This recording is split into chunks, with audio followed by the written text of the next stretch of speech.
Okay, let's go ahead and call this meeting to order. We'll start with a roll call, please.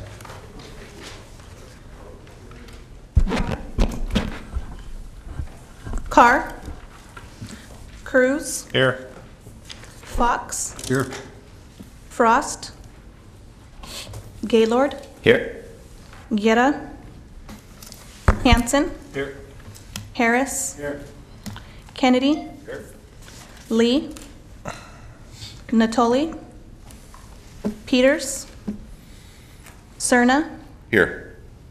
Terry. Here. We have a quorum.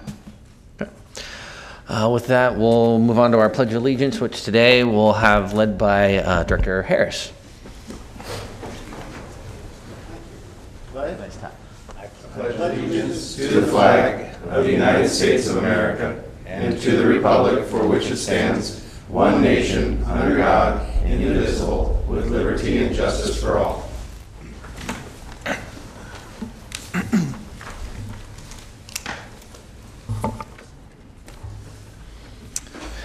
So with that, we'll move on to the TV announcement. This meeting of the Sacramento Metropolitan Air Quality Management District is cablecast live without interruption on Metro Cable 14, the local government affairs channel on Comcast Consolidated Communications, and AT&T Uverse cable system. This meeting is being closed captioned and will be webcast at www.sacmetrocable.tv. Today's meeting will be repeated on Saturday, August 25th at 2 p.m. and Monday, August 27th at 2 p.m. on Channel 14. Members of the audience wishing to address the board should fill out a speaker form located on the table at the back of the chambers and give it to the clerk. Please speak into the microphone and when addressing the board and state your name for the record. Also, at this time, please silence your cell phones until the conclusion of today's meeting. Thank you. And with that, we'll move on to the Air Pollution Control Officer's report. Thank you, Mr. Chair. Good morning. Thank you, board members, for joining us. Happy to provide for you a quick update on a few things that we want to make you aware of. But before I begin, let me explain to you why you're seeing more faces at the table now. What I've asked is for the division managers to join me at the table so that we can be better prepared to address your questions as well as those that could come up from the public. As we've seen over the past few meetings, the issues we bring to you are complex. They cut across the agency, and I feel that we're going to be better prepared and be much sharper if we have the division managers, the leadership sitting at the table ready to address your questions. So from here on out, this is going to be the standard practice. And with that, let me go right into the report and begin to share with you a few items of interest we hope are of interest to you. These are mostly informational, simply because we want to make sure that you're aware that the agency is doing these things. The first one is the very nice opportunity that we were invited to participate in, and that is Bloomberg has this competition, the American Cities Climate Challenge. And the city of Sacramento took the lead to put together an application, a fantastic application they put together, and we are one of many participants in the region. What is the challenge? It's about action, it's about commitment, and it's about leadership.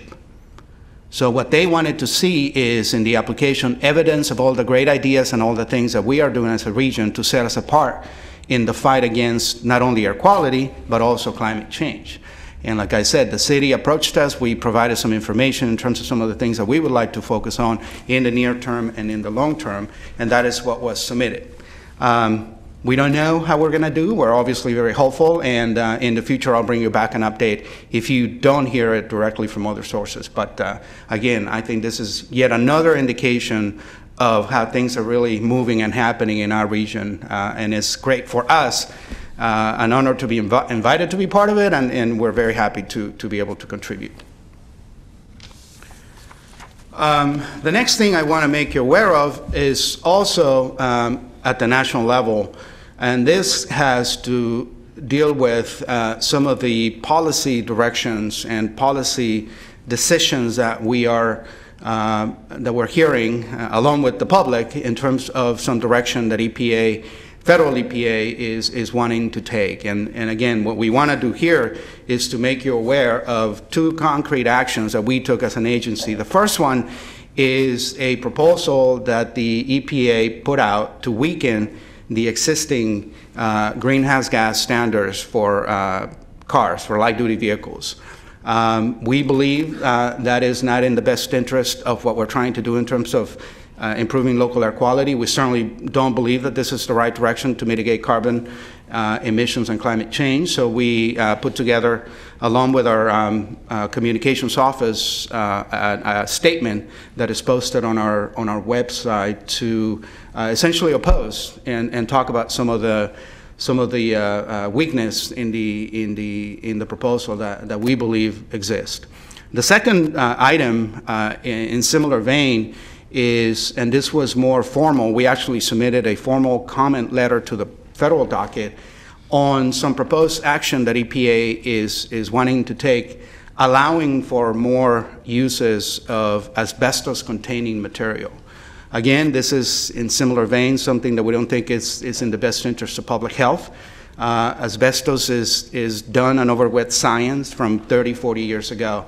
So some of the proposals that we're hearing from the federal administration are things that we don't agree with, and we are speaking up.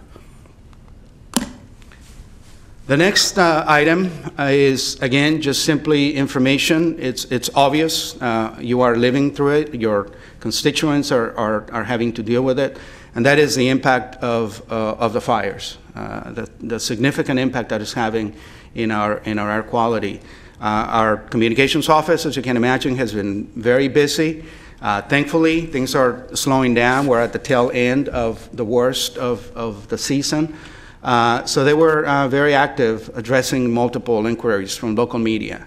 And I'm sure that you're getting our notes in terms of the health advisories, what have you.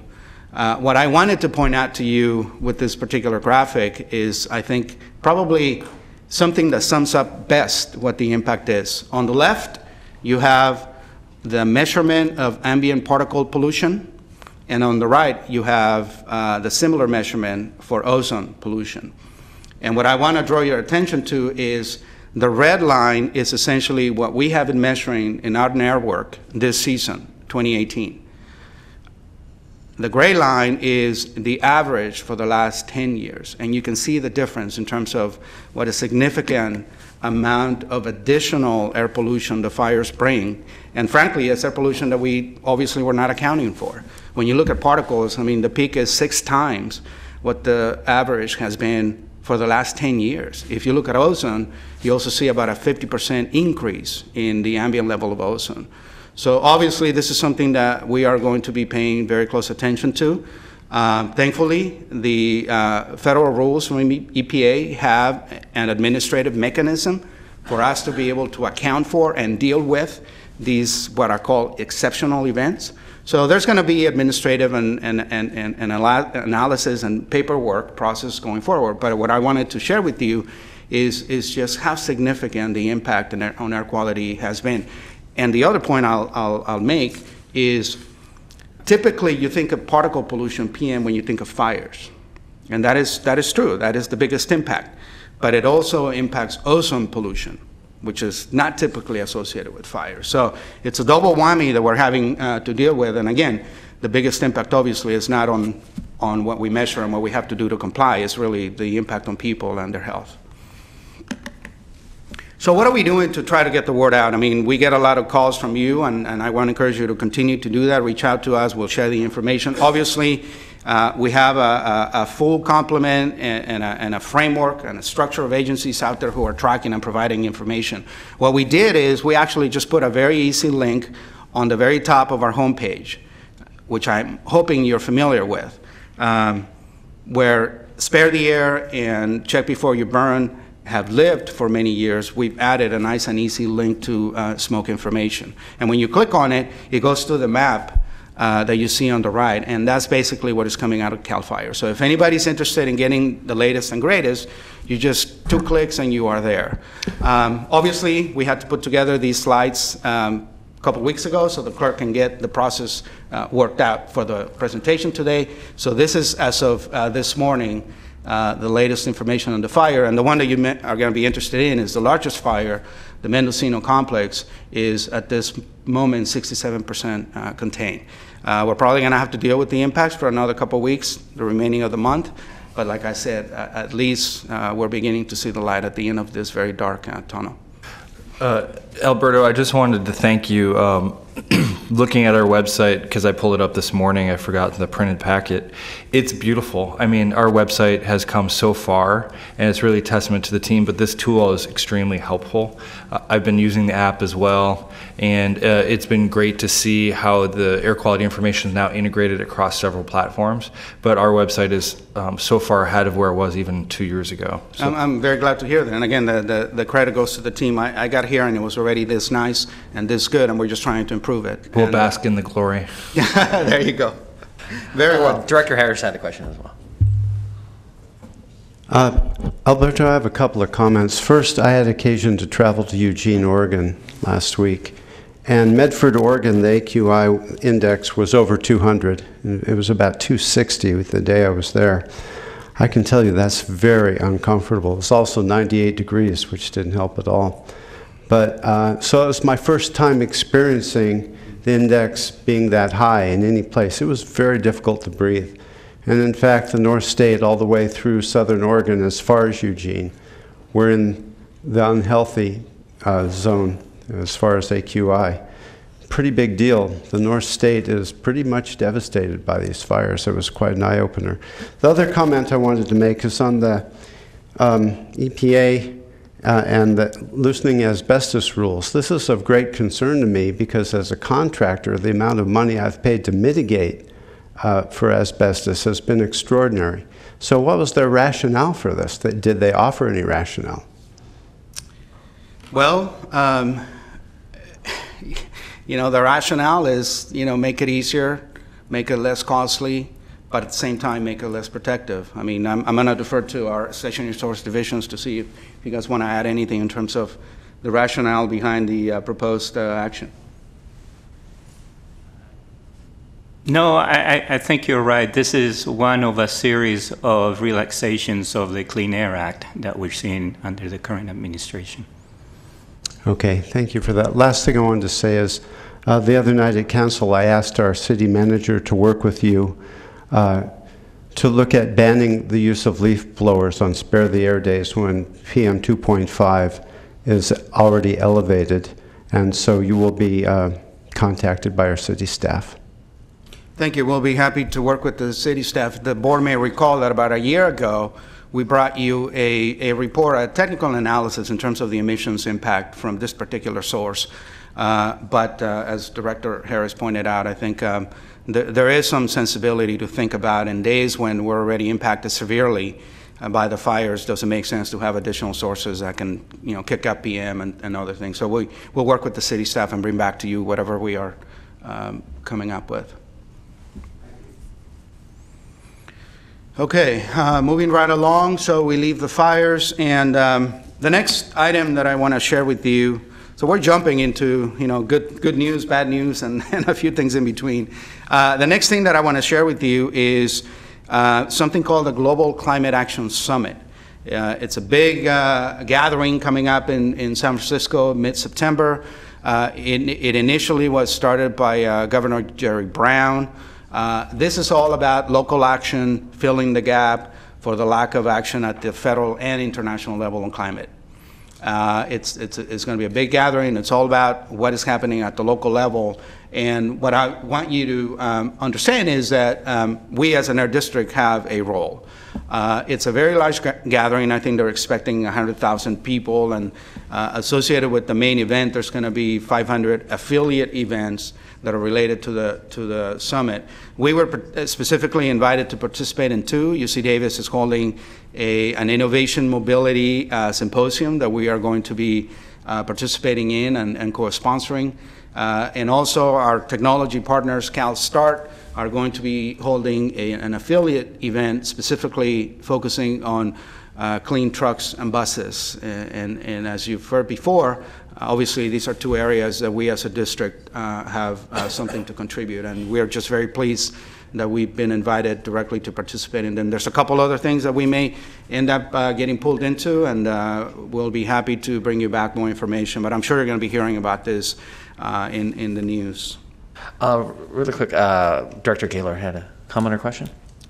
Actually, yeah, it was on the previous topic. I wanted to reiterate the appreciation and just how amazing everything's been with your guys' outreach as far as the app, the website, and all of the digital signs on the sign on 50 and whatnot. And the new marketing tactic you're using, I think, is really effective. I had a question from a constituent regarding, which might be kind of out there a little bit, but they were talking about kind of an open integration with Waze and maps to deviate folks around affected areas and possibly potential bad air. So I don't know if that's kind of an output that within the app it'll give more folks visibility to kind of deviate their routes and such, but just something I wanted to bring back. No, that's a really good point. I appreciate the recognition. Like I said, we're open to suggestions. If you see any additional changes that we can make to make it even better, let us know. The point you're making is one that we need to look into, because I do see the benefit. What we try to do is obviously rely on other entities that have a more direct responsibility to do something like this. So we just essentially become a gathering place, a converging point for the information. But to the extent that additional maps and things of that nature do develop, it would be relatively straightforward for us to add a link and then maybe a little bit of a description. Yeah, with that integration, it populates to whoever's using that app. It can pop up and say, would you like to move around? And it gives more insight to your app, also more visibility to it without you having to promote it. So it was just a good question, I thought. So thank you. Let's see. So I talked about the climate summit. The next item, and we're almost done. I wanted to alert you of an action you took last board meeting. You had on consent approval of a list of communities for our region that we have submitted to the State Air Resources Board that has to do with new requirements under AB 617 for community monitoring. We've done some analysis. Our planning team and others really put together a very robust technical assessment of when we talk about disproportionate impacts in terms of air pollution for our communities. What does that mean? What does that look like in the Sacramento region? And what we came up with was a list of 10 different communities around the region that we proposed to the state that they should consider. Ultimately, the decision is going to be ARB's decision, and they are going to be deciding in September which communities are going to be getting additional monitoring resources. In our particular case, we're proposing a phased approach. Obviously, we're not going to do all 10 year one. We're proposing 2 year one, and then so on. And what I need you to realize is the two top communities in terms of air pollution impacts for our region are the north of downtown area because of the confluence of the freeways, and then the south area because similar impacts and other issues. So what we have proposed to the ARB is that they give us the resources to begin to have a greater understanding at the community level of what is happening with pollution in those two areas. That the state will decide whether they give us resources for both or one. We'll bring you that back.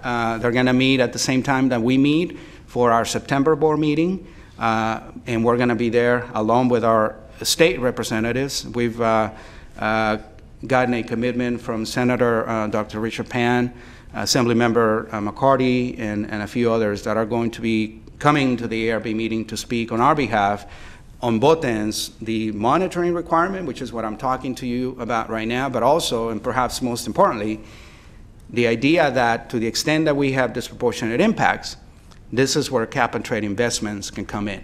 More resources to clean up the sources that are causing these impacts. Director Hansen. Thank you.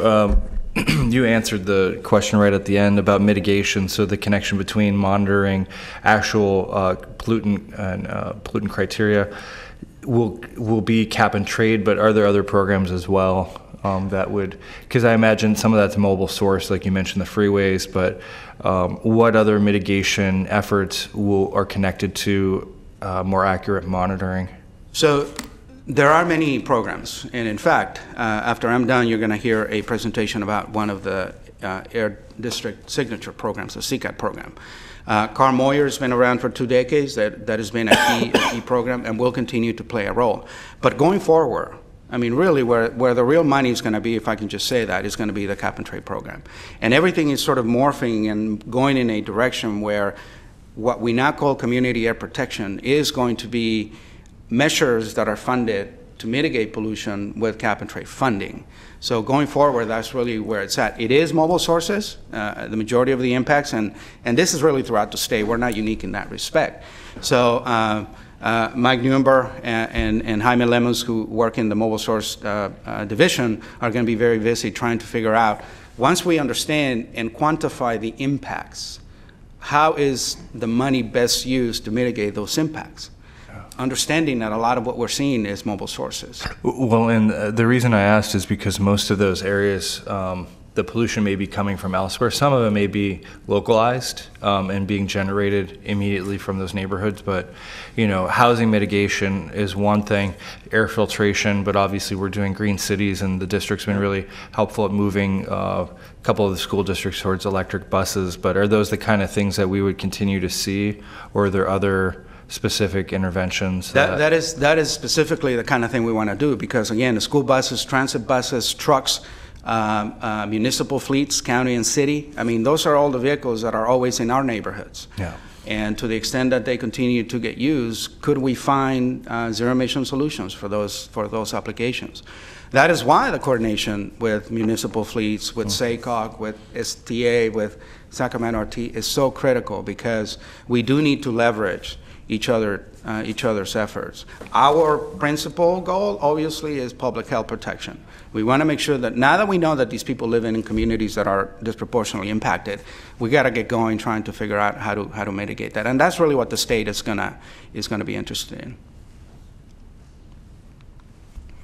And then the last thing I wanna do is this agency has a very nice tradition of bringing to the board any new staff that we hire, just so that you can get to know who they are. And we're very pleased that we have 2 new members of our agency family. One of them is Cassie Moore. She's sitting right next to the clerk.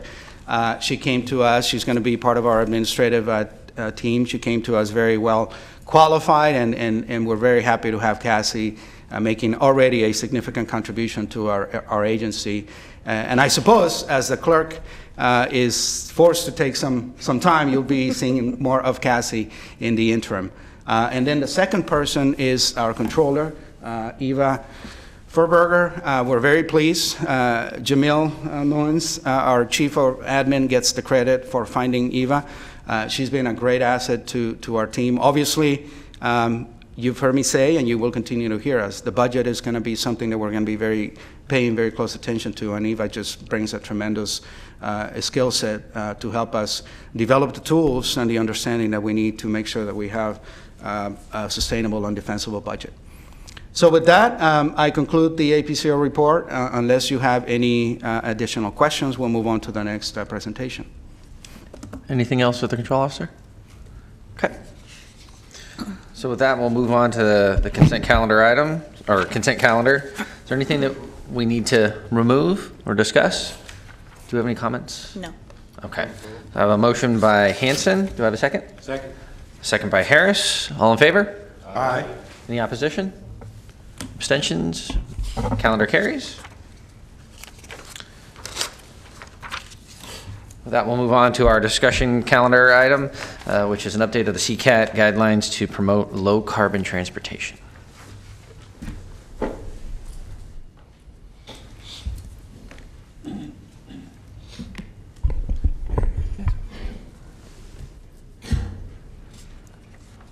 Good morning. My name is Christian Damcure. I am the lead staff on the CCAT program, and I'm here to give you an update on what we're doing and proposing new guidelines to take CCAT into the next level. First off, a little bit of history of the program. We were actually created back in 2000 to originally reduce NOx emissions from heavy-duty vehicles operating in the region.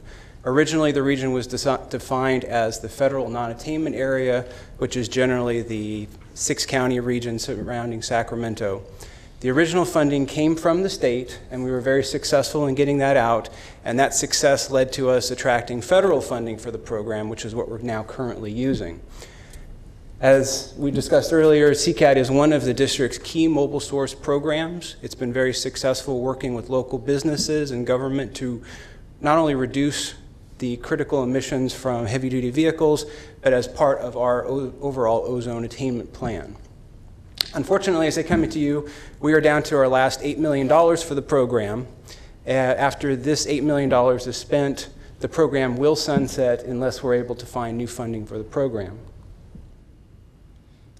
Going along with this, the California Air Resources Board is now underway with deploying a level of low-carbon transportation that has never been seen before. Between cap-and-trade funding and regulations, they are really pushing low-carbon vehicle technologies, and that does include the zero-emission vehicles, which are incredibly attractive to our region. It's very interesting at this point because zero-emission vehicles have come down tremendously in price. If you look at the light-duty sector, a lot of the zero-emission vehicles out there, when you look at the life cycle costs, they're coming down to where gasoline vehicles are. That said, there's still a lot of challenges, and especially in the heavy-duty sector, there still is a need to assist some of those early adopters of the technology. One of the advantages that we have with our local cost share is it's an incredibly effective way to leverage cap-and-trade money to our region. As you know, cap-and-trade money is collected at the state level, and it's up to the legislature and the Air Resources Board to appropriate it locally. And what we're hoping is by aligning our local programs with the cap-and-trade, it's a way that we can bring a lot more revenue to our region. And this comes at the end of a lot of our pilot studies for low-carbon transportation. As you can see on this slide, we've already been deploying zero-emission vehicles here in Sacramento, and we've got a pretty good track record of those technologies. As you can see, we've got the electric school buses that we delivered with Twin Rivers, Sac City, and Elk Grove Unified School District. They're extremely popular. The kids love them, the drivers love them. We've got electric delivery trucks. I don't know if you've noticed in downtown Sacramento, we have a UPS truck that runs around. You got to pay attention. It's very quiet, so. But it's very fun to see that. I see it in my neighborhood all the time. The transit buses are a really good opportunity. A lot of the transit buses have been deployed in Southern California, and we're actually now know the airport is working to deploy electric shuttle buses for parking services at the airport. And we've also been in great contact with regional transit and other transit operators in the region. We're ready to deploy this technology. And going back to the community vehicle, this is a very exciting opportunity for us because there's a lot of these specialty vehicles coming online, like refuse trucks, delivery trucks, utility trucks that go into the neighborhoods. And this is a way that we can get those reductions right at a street level. And due to all these factors, we've got 3 main overarching goals that we're trying to do with these proposed guideline changes. The first, as I mentioned, we want to leverage as much state low-carbon transportation possible. We want to make sure that that money comes to Sacramento and helps our region. At the same time, as we described earlier, we now have to focus on community air protection goals. And this is an excellent opportunity to deploy these technologies in these communities. These are vehicles that drive in and out of neighborhoods and can get the maximum impact to each of our AB 617 areas. And sort of an overarching goal is we want to promote transformative technology. A lot of these technologies, the public are still on the fence about them. They don't think maybe they can do what they think. By putting these technologies in good, high-use applications, we can really build that public trust. Because of that, the changes that we want to implement to the CCAP program, We do need to cut off funding for old diesel trucks. We've been extremely successful with city, county, small businesses to help them bring their diesel vehicles into compliance and to help reduce emissions, but we need to move on to the zero emission frontier. But on the other hand, we do want to make this as easy as possible for people who want to do zero emission technology. That's why we want to streamline the application process, make it as easy as possible, and really focus on those community fleets where we get our maximum reductions. Additionally, we want to streamline the process. We're going to eliminate a lot of the old requirements of CCAT just to make it very easy for fleets to take advantage of this funding. Everyone wants to know about the money. That's what I do here. Basically, we are offering up to $100,000 per zero-emission heavy-duty vehicle, and we are now allowing them to get the funding without having to destroy an old vehicle. And this is very important. Based on our discussions with the stakeholders, there still is a comfort level that you need to have a backup vehicle just in case the new technology doesn't work exactly as you want. But we're hoping as the fleets get this technology, those backup vehicles will never be used and they'll be perfectly fine with the technology. The great opportunity with this $100,000 is it does allow us to leverage up to $245,000 in state funding. So this is a great return on investment for the region to get that cap and trade revenue to Sacramento. It also sets us up to match this funding with charging infrastructure from the state and from potentially Volkswagen, so the fleets that take advantage of this have opportunities to deploy this technology very easily. The great part is this is going to have a great impact on the Sacramento region specifically. This is one of the best ways we've identified to promote low-carbon transportation in the region. And as we discussed before, this is an opportunity for us to really deploy the 617 requirements so that we can identify these vehicles and the types of vehicles that are coming out, the transit buses, the refuse trucks, the neighborhood shuttles, school buses. These are vehicles that operate in and out of these communities, and that's our goal for that. Overarching, these technologies help us with greenhouse gas reductions, and that's one of the main reasons that we're focusing on this. This is a way we can get that community level protection and advance our greenhouse gas goals. This is part of an overall effort to integrate this concept into our entire incentive program strategy. And that's why we're focusing on zero emission heavy duty vehicles for our air quality goals. We're attempting to align our local goals with other goals, and part of that is the SACOG Green Region program. We run the CCAT program in conjunction with SACOG, so we want to make sure that it meets the overall goals of that program. The hope is we're building a local network of technology, and what that will do is build on each other. As each fleet gets more and more comfortable with the technology, it builds this critical mass so that fleets are more likely to apply for other programs like Cap and Trade and Volkswagen. As I said before, these are very visible technologies. These are technologies your constituents will see in their neighborhoods driving around on a day-to-day basis, showing that zero-emission technology really can work in an everyday application. And one of the great opportunities is it does allow Sacramento to finally enter the zero-emission world in a big way. And as a result of the discussions we've had with manufacturers and fleets, we've actually had 2 vehicle manufacturers looking into setting up operations in Sacramento. Because of our experience with school buses, because of our experience with the trucks, these companies are looking to come to Sacramento and set up operations, which means we're going to have potential for jobs. We're going to have the expansion of a zero-emission technology in our region. So we're very excited to bring these changes to you. And where do we go from here? These guidelines had to be approved by SACOG, and they were approved by SACOG last week. Our board does need to approve these guidelines so that we can start implementing them. As a result of our discussions with SACOG, we are now going to be splitting the CCAT funding into the 6 counties associated with SACOG, and we're going to be doing that on a population base. We've been directed that we are going to work specifically with each community to deploy CCAT funding in a way appropriate for that community.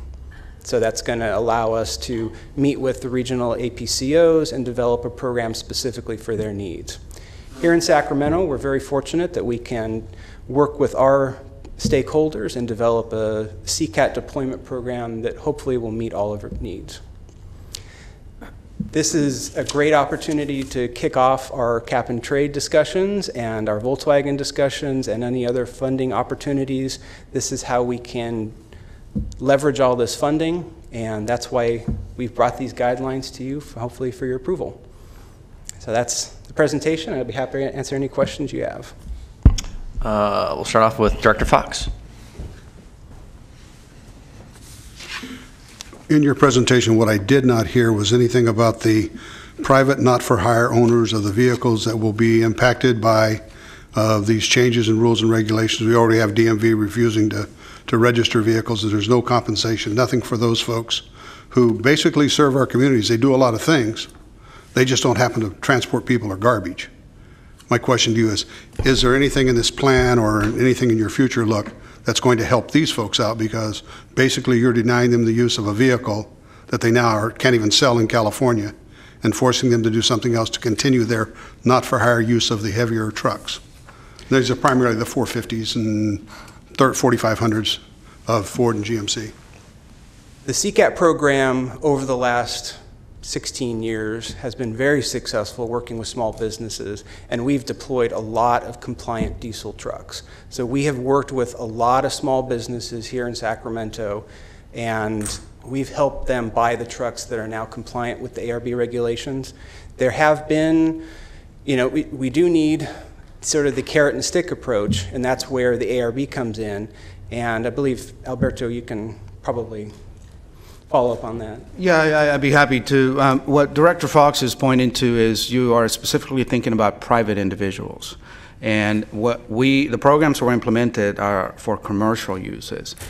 For the private individual, the state does have very similar programs that incentivize somebody making a choice to go from combustion to non-combustion technology. Now, having said that, I think the issue you're referring to is one where, to the extent that there is a vehicle that is no longer compliant with the state rules, they are going to not be allowed to continue to be registered. That is an area where we as an air district have no jurisdiction over. It is a state rule. But again, I think I can say with confidence that what the state is trying to do is not just to impede people from doing what they need to do. I suppose that there is an avenue through these programs for us to help people point them in the right direction, where as a private citizen, as a private user of a vehicle that is no longer eligible for registration, you can find a replacement. And again, if you have specific examples, we'd be happy to look into that. I don't know if Mr. Nuremberg has anything to add in this regard. Okay, I think you're touching on what I was talking about. Is they have no place to go, from what I understand, and we're not providing them with a resource to at least find out what their options are, other than this notice that says you can no longer use this vehicle. And these are small tradesmen, and I realize some of these are the farmers and the horse people and that type of thing, but some of them are small tradespeople that really don't, apparently from what I'm hearing, don't know how to find out or have not been provided with the information. So is there some way that we can include this in what we're going to do, if nothing else, a highlight someplace in the website or something that says, and by the way, here is a place you can go to find out information regarding the loss of these vehicles to your commerce? So we'd be happy to explore that and work with you directly, again, if it's providing information to the extent that there is an opportunity for us to be helpful, and again, maybe pointing people in the right direction in terms of some of these programs that the state has set up. But again, I want to make sure that you're clear. What you're talking about is an ARB requirement. It's a statewide, and we as an air district have no jurisdiction over those requirements. We can help implement and help specific members of the community in our district point them in the right direction. But it is, as Mr. Danclear said, is a balance between the carrot and the stick. Oh, absolutely, and I'm not questioning that. What I'm saying is, can we as a service provide at least some direction that says, hey, by the way, if you're impacted by this and you don't qualify here, go look, these are who you need to contact. We'll take it as an action item. We will do a little bit of digging and investigation, and we'll put some together for you to consider. And if you agree, maybe we can be as easy as just providing information very specific to this issue on our website. But we'll work with you and come up with an answer.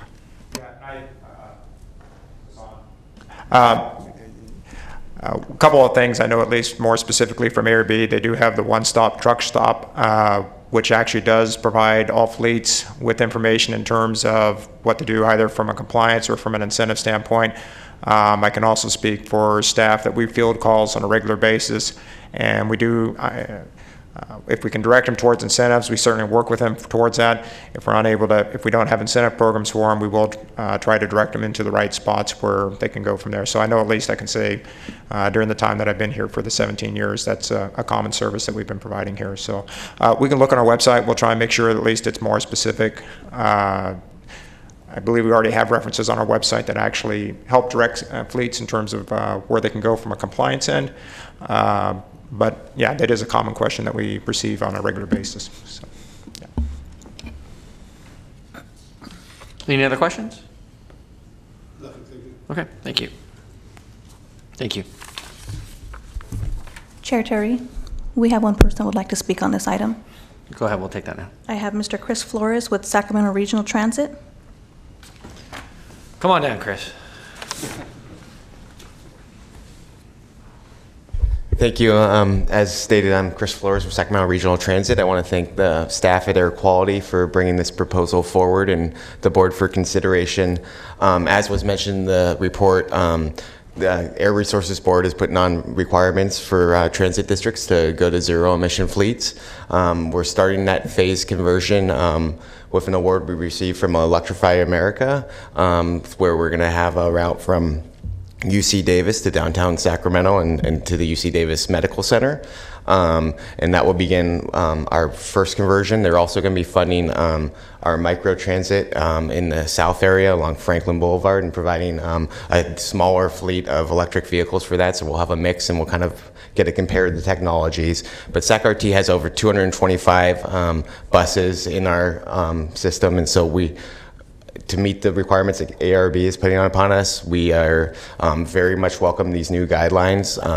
We want to be a demonstration for the state to show what can be, as a capital city, with the legislators here, what can be done. So we're aggressive, and I know our board is pushing us to do this, so we're very appreciative of the changes and just want to speak in support of that.